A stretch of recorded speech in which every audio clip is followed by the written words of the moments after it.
Portugal já escolheu. Um novo ciclo político começa agora. O que vem depois das eleições? Aceda à informação que não cabe numa manchete. Assine hoje, com até 55% de desconto, e habilite-se a ganhar um dos 10 cartões oferta FNAC que temos para oferecer. Tudo em observador.pt. Não é importante fazer uma peça que só tenha 10 espectadores por dia. Se calhar para esses 10 espectadores, exatamente, ou até para um. É uma coisa que se calhar, como dizem os ingleses, life-changing, não é? Exatamente.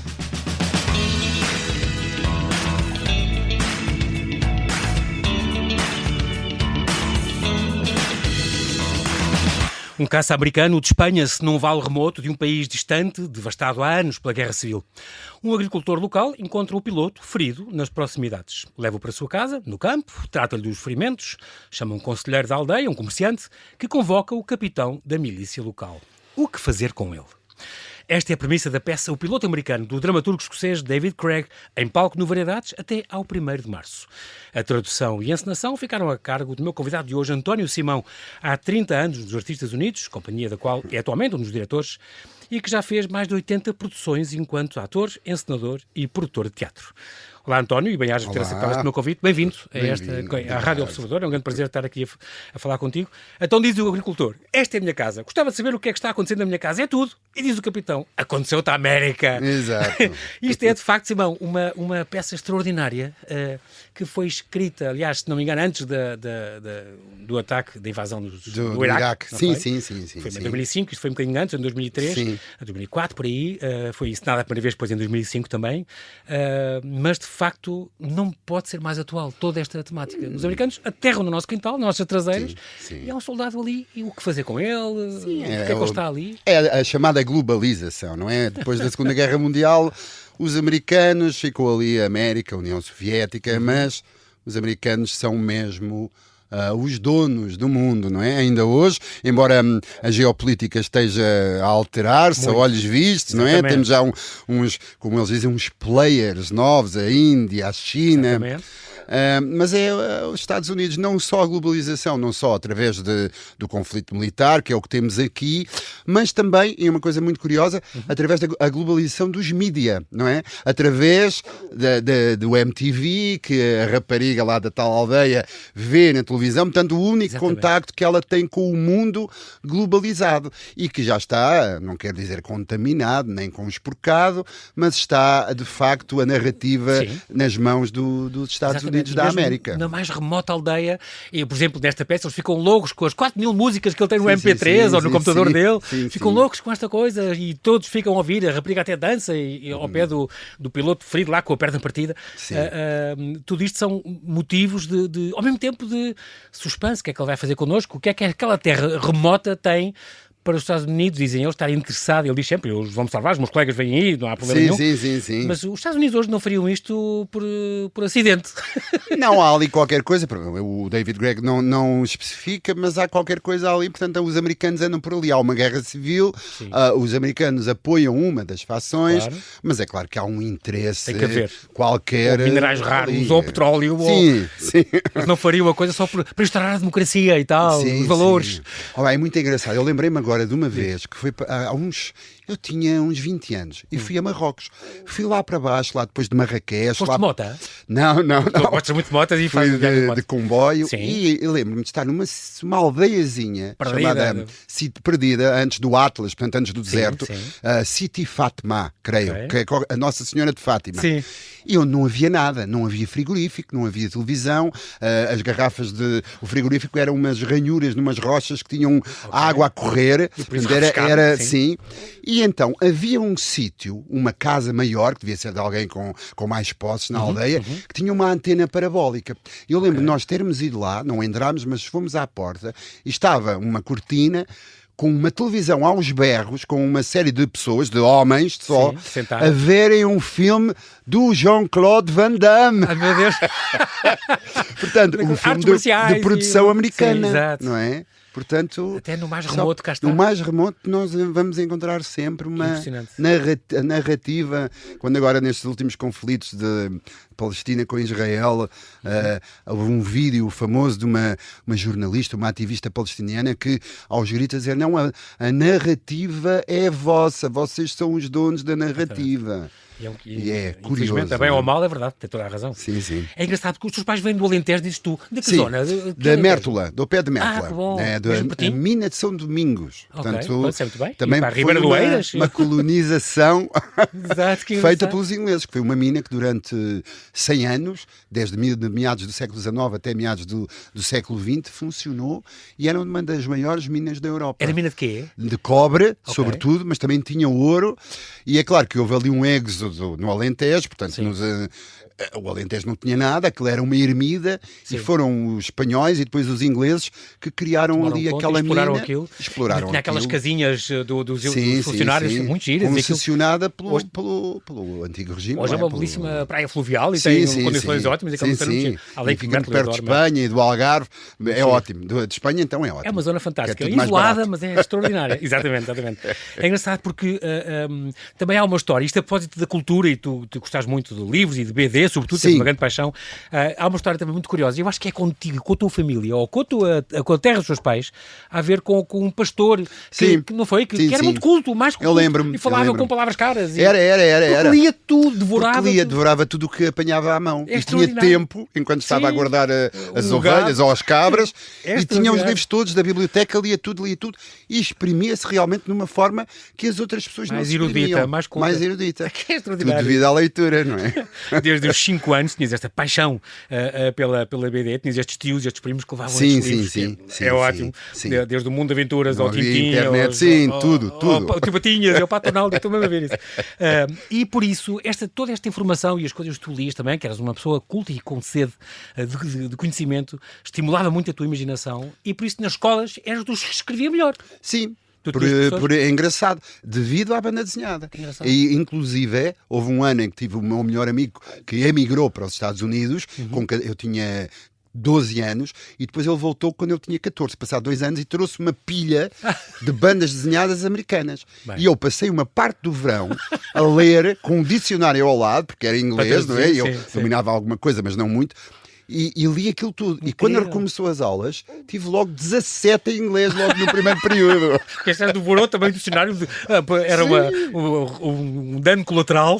Sim, mas aprendeste imenso. Ler é uma coisa extremamente importante. E há aquela história tua ótima da escola que dizias, falavas-te em mecânica quântica e assim, o professor, mas como é que ele sabe isto? E tu, Capitão Átomo! É extraordinário. Sim. Então, professor, Capitão Átomo. Então era... É claro que foi desenvolvendo, não é? Depois para livros mais sérios, não é? Mas uma imaginação... Claro, e não havia tantas imagens como há hoje. Como hoje os jovens têm acesso, não é? Nos computadores e na internet, a imagética não era tão rica como hoje. Hoje as imagens são no bolso, milhares. leva um computador com tudo o que quiserem de visual, com ecrãs, não é? Ecrãs bons. De onde é que veio, António, este fascínio pelo teatro? Tinhas alguém na família já na área? Foi por acaso. Desde pequenino, ou não? Não. Ora, eu estava no 11º ano da escola. Eu sempre fui bom aluno. Mal de mim, mas já tantas, a escola já não me satisfazia, sentia que faltava qualquer coisa, e então, numa altura não havia muitas atividades, como se calhar hoje os miúdos têm, e eu queria fazer qualquer coisa, queria aperfeiçoar-me ou aprofundar qualquer coisa fora da escola, e andava ali meio perdido, vou para o boxe, vou para o karaté, que eram coisas que estavam na moda. Gostavas muito? Gostava um pouco, não era assim muito, mas gostava, mas tinha amigos tenho um amigo que já é cinturão preto, de karaté e bailarino. E então houve um colega da escola que me disse: o meu pai tem um grupo de teatro na coletividade ali de Linda a Velha e estão a precisar de um ator. E eu, teatro? Sim. Que é? Achas que eu vou fazer isso? Tão bom. Pronto, e não liguei nenhuma. E ele disse: então, mas vais? E eu disse nem que sim, nem que não. No dia a seguir, ele disse uma coisa que acho que me mudou aqui porque era um jovem, adolescente, com alguns problemas de timidez, fechado no meu mundinho. E ele disse-me a seguinte frase: então, ontem não apareceste, estava tudo à tua espera. Incrível. E eu, quando ouvi, estavam pessoas à minha espera, na minha timidez, senti-me compelido a ir. Não desiludiu demais. E depois fui e percebi que aquilo era realmente... Sim, mas quer dizer, era não era um desejo, mas era as ligações eram óbvias. Eu adorava filmes, adorava cinema, adorava comédia, adorava livros, bandas desenhadas. Adorava histórias? Adorava histórias. E na escola fazia as composições. E lembro-me, já no segundo ano do ciclo, portanto, que é hoje o sexto, no final a professora dizia, e depois temos no dia da composição do António. E obrigava-me a ler alto para todos. Alto para todos. E eu lia e no fim as pessoas batiam palmas. Eu nunca associei nada, não é? Nunca, mas depois mais tarde é que olha, isto se calhar já queria dizer qualquer coisa. Exatamente. Mas eu tinha só para da família, tinha um bisavô que era músico. Ok. E por engraçado, o meu pai agora que está no final de vida, já quase com 90 anos, conta-me histórias que nunca me tinha contado e que têm a ver com o fascínio dele pelo cinema, com o fascínio dele por ler. Também lhe acontecia também a ler livros lá na aldeia. Ou ler o meu pai. Okay. Também a ler livros lá na aldeia para uma casa e diziam que era sempre ele que tinha que ler, porque era o que lia melhor. Portanto, nada é por acaso. Exatamente. Vai tudo encaixando. Vai. É extraordinário. Tu já depois de mais de 80 peças em que já colaboraste, quer como ator, como produtor, ou encenador, ou mais. É brutal, já faz isto desde 93, já há bastantes anos. Que magia, como é que tu podes dizer isto, António? Que magia é que tem o teatro? O que é que o teatro tem em relação às outras artes que é único, que as outras não têm? Nem cinemas, nem literatura. Nem... O teatro agora tem uma coisa muito boa, que não é gravado. Portanto... ainda não é tempo real. Não é manipulável, não é? Sim. Se reparares agora, a música desapareceu com estas gravações e no outro dia estive a ouvir uma música completamente feita por inteligência artificial. Estava lá as vozes de cantores excelentes já mortos, o Kurt Cobain, o dos Queen, o Freddie Mercury, e aquilo tal e qual. Portanto, a música...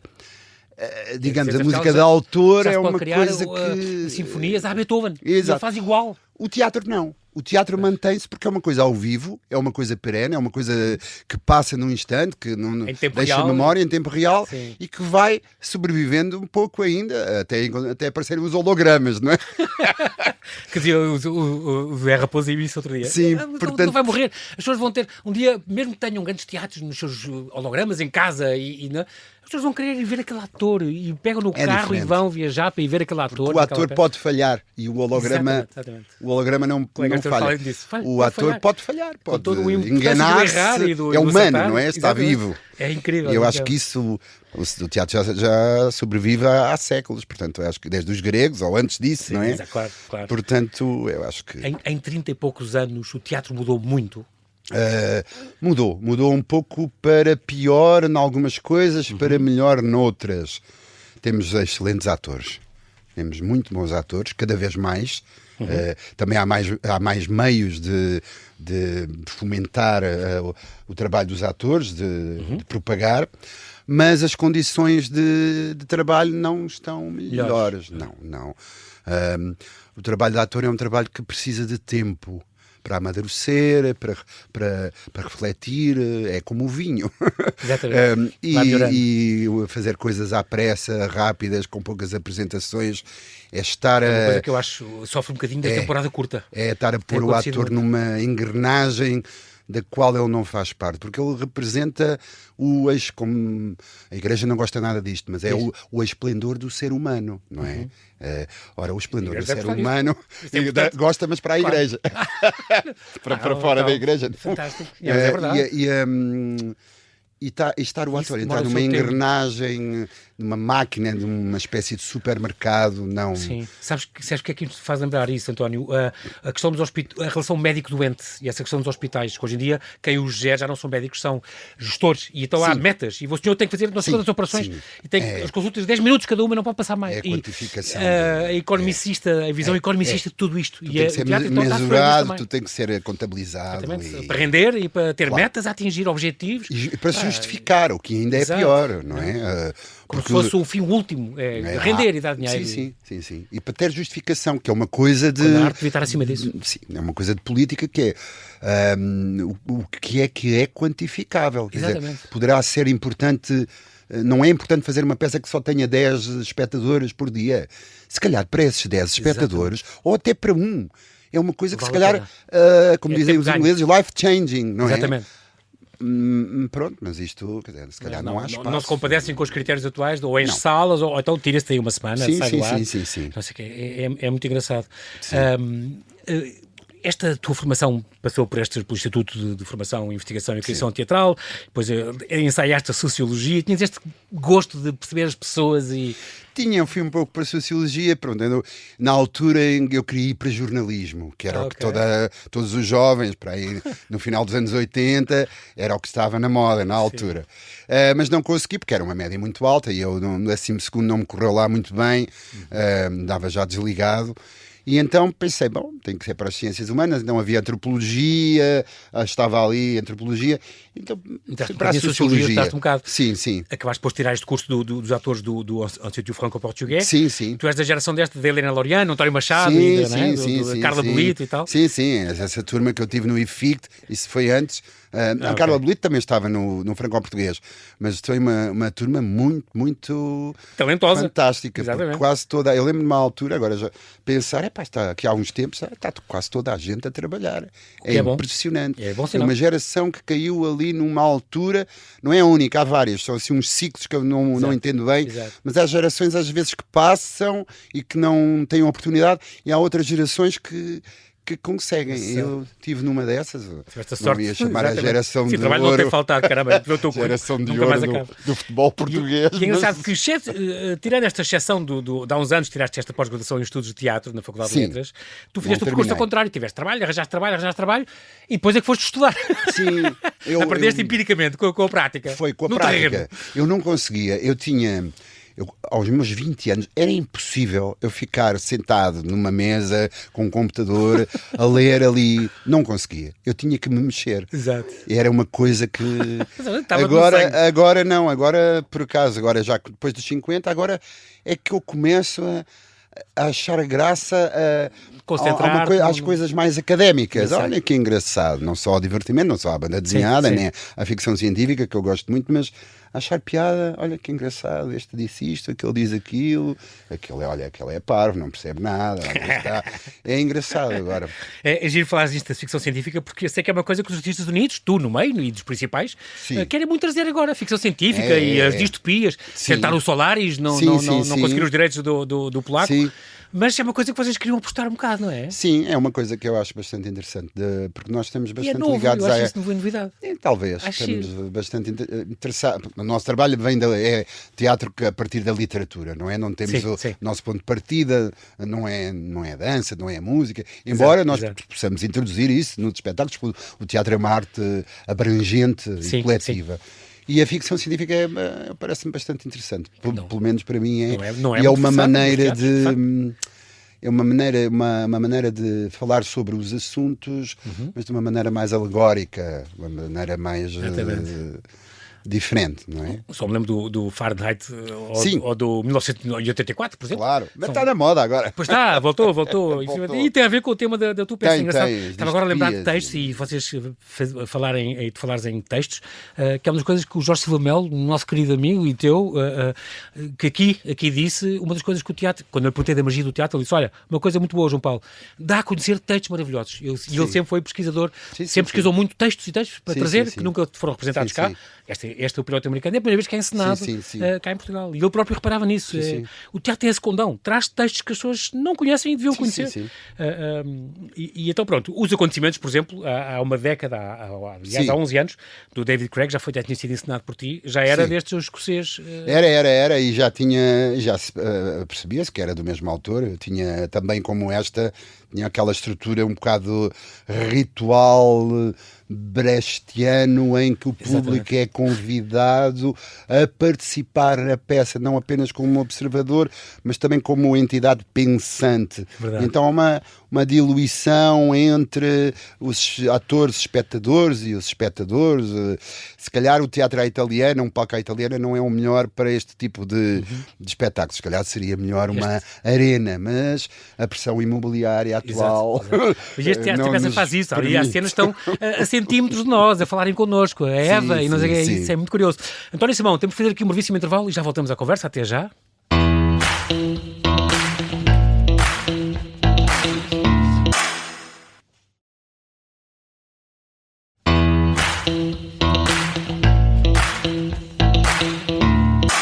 Estamos a conversar com António Simão, ele é ator, encenador e produtor de teatro que traduziu e encenou O Piloto Americano, uma peça do escocês David Craig, em palco no Variedades, a história de um piloto norte-americano que literalmente cai do céu num vale remoto de um país do Médio Oriente devastado pela Guerra Civil. Médio Oriente, vamos ver se é Médio Oriente, já vamos falar disso. Antes, nem queria falar um bocadinho desta tua apetência, porque tu tens muita coisa. Tu trabalhas também, o que é engraçado, Artistas Unidos, já lá estás há uma série de anos, há mais de 30 anos. Qual é a importância de estar numa companhia há tanto tempo? Este legado, o património, as edições que vocês fazem, a descoberta de talentos, sentes isto tudo na pele? Eu acho que é importantíssimo. Tem coisas más, claro, mas eu acho que tem mais coisas boas. Além do legado e daquilo que é deixado, como referiste. As edições, por exemplo, as é muito importante que se fazem. Sim, é um trabalho de um coletivo no tempo. É claro que vai sendo renovado. Mas, por exemplo, um ator, imagina que trabalha 5 peças com os Artistas Unidos, pode ir mudando de papel.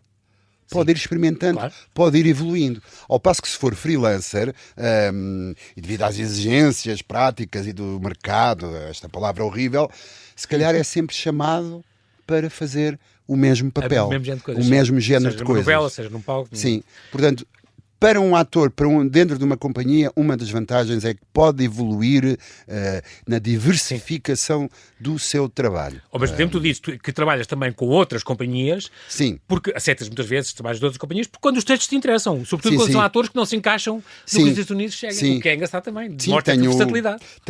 Agora tenho apostado um pouco nisso, porque eu já estou a chegar, daqui eu já só tenho mais uns 10, 15 anos de atividade assim plena, talvez. E há ainda muitos autores, muitos textos, aqueles mais clássicos, porque os Artistas Unidos trabalham sobretudo o texto de nova escrita, o que é fabuloso, mas há textos que eu gostava de fazer, porque são coisas únicas, trabalhos únicos para um ator. Fazer um Garcia Lorca, fazer um Coltés, sei lá, fazer um Shakespeare. Portanto, também tens um Chekhov. bucket list como ator. Sim. Há peças que eu sei que nunca irei fazer como ator, mas aquelas que eu puder, porque são experiências, são textos tão bons, tão ricos, tão fabulosos, que são experiências que nós nunca iremos esquecer. Como nós esquecemos quando lemos um livro bom, como lemos os Maias, como quando lemos um clássico que nos não é? Um Moby Dick, portanto, isso é fantástico. Tu és encenador já há quase 30 anos também, de mais de 20 espetáculos que encenaste. Tu gostas mais desse lado ou o lado de ator? Não faço essa distinção.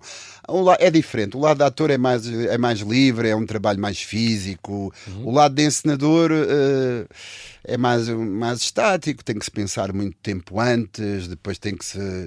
É engraçado, é um trabalho curioso estar ali com os atores. Há uma coisa que eu preservo muito, que é o trabalho do ator. E eu acho que, às vezes, nos tempos atuais, nos últimos tempos, tem havido uma espécie de... não sei como é que é de chamar, mas um síndrome do patrão. Em que o encenador é identificado. Portanto, quando vemos um cartaz, por exemplo, vemos a peça do autor tal, encenada por... E às vezes nem vem o nome dos atores. O trabalho dos atores não é de todo... menos ou não está num patamar inferior ao trabalho do encenador. Pode ser um excelente encenador. Os atores podem estragar tudo, não é? Pelo contrário. Não, como é que eu ia dizer? Os atores sobreviveriam sem um encenador. O contrário já não. Os atores poderiam trabalhar em conjunto, como um coletivo, sozinhos. Entre eles. Há uma grande frase que o Peter Stein, que é um dos maiores encenadores, agora já está na fase final da sua carreira, que ele disse que era ele que estava lá para ajudar os atores a encontrarem, a aprofundarem, a encontrarem aquele caminho, a solução certa para aquela peça. Porque há coisas que um encenador que está ali sentado a ver não consegue chegar lá por mais que tente. É o corpo do ator, e aí vem a parte física, que vai descobrir. É claro que às vezes há condicionantes, há pouco tempo, é preciso acelerar, é preciso... Tu és encenador picuinhas? Ou dás alguma liberdade? Às vezes sou depende picuinhas. do texto? Depende do texto. Às vezes sou picuinhas quando tenho pouco tempo. Mas quando, por exemplo, quando os atores chegam ao sítio logo, eu aí, olha, deixa-os fazer. Ainda no outro dia estava a falar disso. Havia uma atriz que eu prezo muito, que é a Andreia Bento, que ela disse: Simão, olha, alterámos aqui esta marcação que tu tinhas dito, e eu disse: olha, não dei por nada. É porque está bem, está ótimo, portanto, que faz mulher de agricultor, altera o que tu quiseres. Ficou bem. Eu lanço umas coisas que, a maior parte das vezes, são parvas, não é?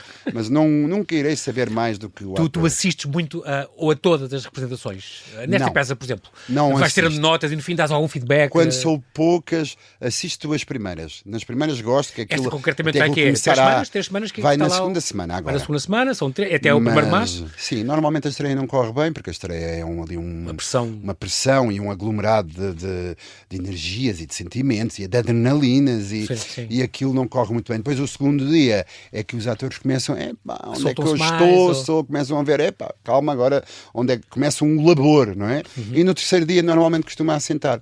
Eu vejo os 6 primeiros, depois vou ver de vez em quando, porque às vezes pode acontecer, passado uns tempos, o espetáculo cair ali de alguma coisa que não deve cair, onde não deve cair, alguma modorra, alguma coisa, algum desleixo. Portanto, convém ter sempre mas normalmente não. Também és formador, já deste em vários lugares, vários locais, o CCB, o Chapitou, o Teatro Aveirense, o Viriato. Em Cabo Verde também foi giro este festival Mindalacte. Em Cabo Verde é extraordinário, porque foi bom, há muito talento lá. Muito talento. Pessoas que cantam maravilhosamente, pessoas que dançam extraordinariamente. Tem muito física também, não é? Sim. É engraçado. Sem saberem. Tem muitas danças e sem cantos. saberem. É uma coisa impressionante. Está-lhes no sangue. Eu lembro-me de ter visto um espetáculo de uma bailarina fantástica. E eu, no final, fui falar com ela e disse: então, pensei logo, trabalha em várias companhias, deve trabalhar no estrangeiro. Não, eu ando ali na dança jazz, ali ao pé de casa, uma vez por semana. Meu Deus. Meu Deus, incrível. Também o cinema, é engraçado que tu dizes, eu tirei o único curso que havia cá, de autor de cinema não havia. Mas entraste em alguns. Foi mesmo, eu escolhi mesmo. Caravaggio, cinema, deixa-me cá ir. No Instituto Francês, trabalhei, foi engraçado, tive a oportunidade de ter aulas com o Paulo Rocha, o realizador, com António Macedo, Mónica Rutler, Joaquim Leitão... o Graciano, Tiago Guedes, imenso. Sim, foi muito engraçado conseguir ver a perspectiva do trabalho desse ponto do cinema, que é uma coisa que me interessa bastante. E Hitchcock, que és um fã, por exemplo. Sim. É um gênio. Ele consegue, com 2 ou 3 coisas, com os poucos meios, contar uma história de uma maneira incrível. Histórias também ajuda. Sim. E adoravas editar. Adorava montar. Mas para isso tinhas que fazer um curso qualquer, tinhas que ir aprender cinema. Aquilo não deve ser muito complicado, mas deve ser um programa. Para sair, exato. Porquê é que adoravas? Para sair o fruto da tua mão, porque eu gosto da parte da montagem. Aliás, como encenador também é isso que me dá mais prazer no final, estar ali, claro que nunca tenho muito tempo, estar a montar ali o trabalho dos atores, com o som, com as luzes e organizar ali a parte plástica, musical, visual de como é que aquilo sai, o ritmo. Isso tem a ver com a montagem. Sim. Tem a ver com a montagem, tem a ver com música. É musical. É o... Ver agora uma pausa, agora é como é que soa. Isso é interessante. Sim. É claro que uma vez assisti umas montagens e aquilo é um trabalho de som. Aquilo é uma coisa chatíssima. Porque repetem, aquilo vai para trás umas 50 vezes. Até... Os 50 takes do som. Mas pronto, eu ia ver um café, depois voltava. Fazer hoje é extraordinário. Ias à Gina e voltavas, não era? Depois ia ver um café, voltava e depois via, olha, agora está melhor. Eu falei aqui na Gina por causa há 2 histórias muito giras que tens em 98. Que era esta digressão que eu estava a fazer, a queda do egoísta e o Anfatser do Brecht, com Silva Mel. E em 98, primeiro tinhas este elenco extraordinário, que era o Carriço, o Cerdeira, o Esparteiro. Da televisão, na altura. E foram a uma discoteca uma vez, onde é que era? Sim. Estavam Em Braga, sim. Foram a uma discoteca e havia o pobre do Miguel Borges, Miguel Borges, não é? Barrado à porta. E vocês, não, se ele não entra, não vai ninguém. Pois, foi o esparteiro que disse, não entra ninguém. Saímos todos e depois voltámos a entrar. Convidaram-nos outra vez, não, desculpem, entraram todos. Entrámos e tínhamos com... Claro. E muito engraçado, porque nessa altura o Luís Esparteiro, ainda no outro dia encontrei, no aniversário do Marcelo Urgeg, e ele tinha essas coisas, ele também fez... Eu lembro-me que quando fizemos esse Fatser, que era no Variedades, no antigo, exatamente, ainda vocês foram dos últimos a sair e os primeiros a entrar. E era uma produção do Teatro Nacional. E o Teatro Nacional, na altura, aquilo tinha vários atores. Tinha desde o Luís Esparteiro, eu do Ricardo Carriço, passando pelo António Simão, o Tiago Rodrigues, por exemplo. Exatamente, incrível. E atores com papéis mais pequenos, papéis maiores, mas eram todos atores. Sim. E no Nacional queriam fazer tetos salariais, mas eram para aí uns 7 ou 8. Estes ganham tanto, estes ganham... Um pouco menos. E chamaram-nos individualmente. Mas apercebemos-nos disto, começámos a comentar, e o Luís Esparteiro foi lá e disse, não, ou ganhamos todos a mesma coisa ou então isto... Sentido de justiça. Muito engraçado. E que foi o mesmo que na discoteca deu. Saímos todos, se não entra o Miguel, não entra ninguém. Exatamente. Muito curioso este gesto. Estas histórias são engraçadas. E de facto, em 98, os Artistas Unidos foram a última companhia a atuar no Variedades. Sim. Antes da sala fechar, que fechou 3 décadas, não é? E foram uma das primeiras a voltar agora em 2024. Curioso, que é muito engraçado. Tu gostas de, além de motas, que vieste de moto para aqui, bricolagem, reparas muitas coisas e chamam-te para reparar coisas. Não chegas a esse ponto, os amigos telefonam. Eu gosto porque é uma coisa, porque pronto, eu tenho lá uma casinha no Alentejo e então, e entretei-me e gosto de como é que se faz, deixa cá ver o que é preciso. Claro que demora uma eternidade, não é? Mas tem jeitinho de mão? Não sei. Eu acho que tenho, mas eu acho que se calhar se perguntar à minha esposa Isabel, ela vai dizer, vai torcer o nariz. Mas gosto quando consigo, é um grande prazer quando conseguimos reparar coisa e ter uma coisa que fizeste umas prateleiras que eu que pus. Exato, é um prazer imenso. Mesmo que me tinha passado pela cabeça. Estamos a falar do piloto americano, então, que vai estar até o 1º de março ali no Variedades, do David Gregg, este dramaturgo e encenador, nascido em Edimburgo e que passou pela Nigéria e que escreve, é prolífica, brava, escreve umas 5 peças novas por ano, nunca mais acaba. Escreveu esta saiu em 2005, foi encenada pela primeira vez então no Royal Shakespeare Company em 2005 e é a primeira vez que é encenada aqui em Portugal. A tradução e a encenação, então, é do meu convidado, António Simão.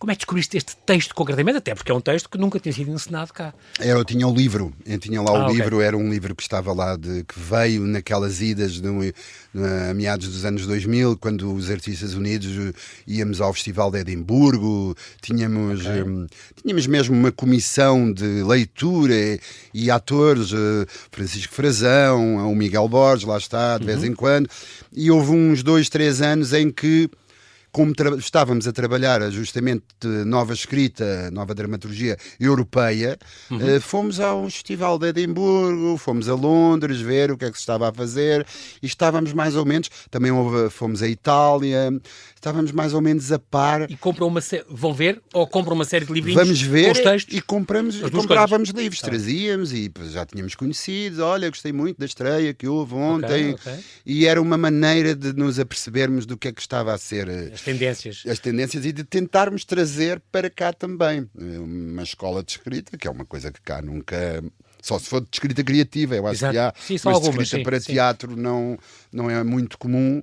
Faz muita falta, não faz? Porquê que não há, muita António? falta. Eu não sei. O que é que poderia pegar nisso? Portugal tem uma grande tradição de romance, não é? Mas de teatro... De dramaturgia, não.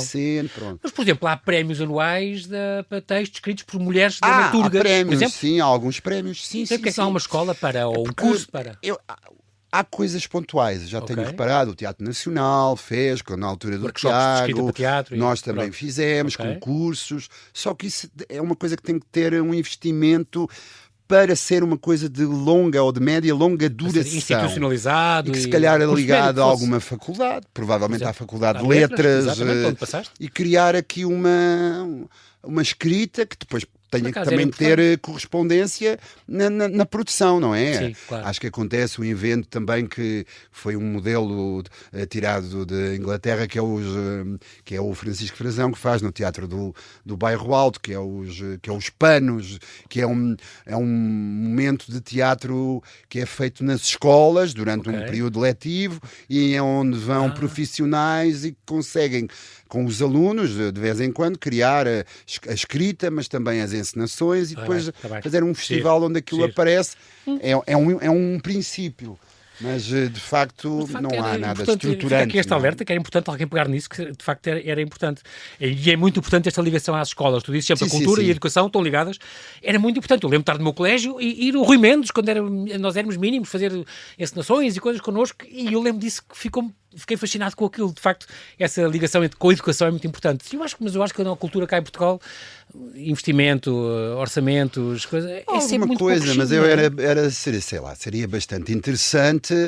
Agora nós estamos numa era em que numa época em que muitos dos espetáculos são criados de raiz pelo próprio criador, encenador, autor, intérprete, que escreve e que apresenta. Mas não é aquela literatura mais clássica, ou seja, são às vezes montagens, colagens.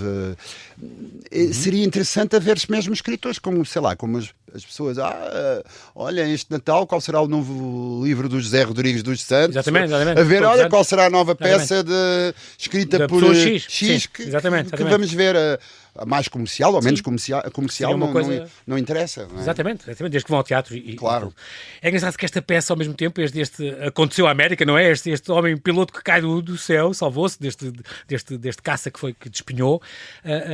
E a peça está feita de uma maneira muito curiosa, mas eu acho que isso também já tem a ver com a encenação original, que é isto não pode, apesar do David Gregg ter trabalhado na Palestina e ter feito cursos no Líbano, não sei o que mais, de escrita também, no entanto ele diz, eu não quero que isto seja uma coisa muito local e que se a gente situa logo do Médio Oriente, aliás eu falei nisso, mas depois arrependi-me.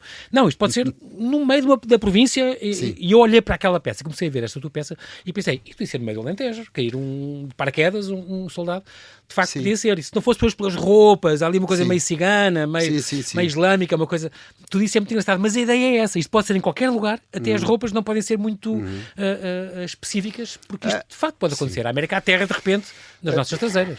A ideia é, através de uma série de elementos que ele nos dá, sem serem elementos particulares ao ponto de nós identificarmos um país, uma etnia, o que seja, mas elementos que aprofundam o que ele quer transmitir e que é profundamente humano, não é?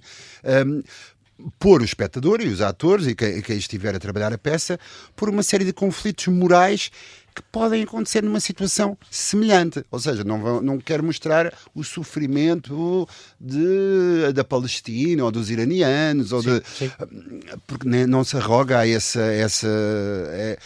porque para isso há realizadores iranianos, há pessoas que conseguem falar mais sobre o sofrimento. E documentários e coisas, claro. Sim, claro. Ele faz um jogo, e como é inglês, como é europeu, não é um jogo de pensamento que se quer coletivo, porque é um teatro e tem espectadores, sobre aquele determinado assunto, juntando alguns elementos. E é muito atual, é completamente atual, não podia ser mais, é extraordinário.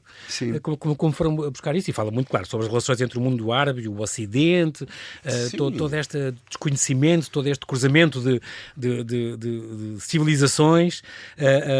Mas tem lá uma cena muito engraçada, essa agora do atual, que há os pais andam à procura de um marido para a filha. Exato. E a filha, não gosta nada daquilo, porque provavelmente se calhar vão encontrar alguém que ela não quer. Exato. E nós pensamos, isto já não é atual. Será que não é atual? Eu também fiquei a pensar nisso. Mas indiretamente também sugerem muitas vezes. Além que há culturas em que obrigam, não é? E tem a idade mais nova até do que é essa.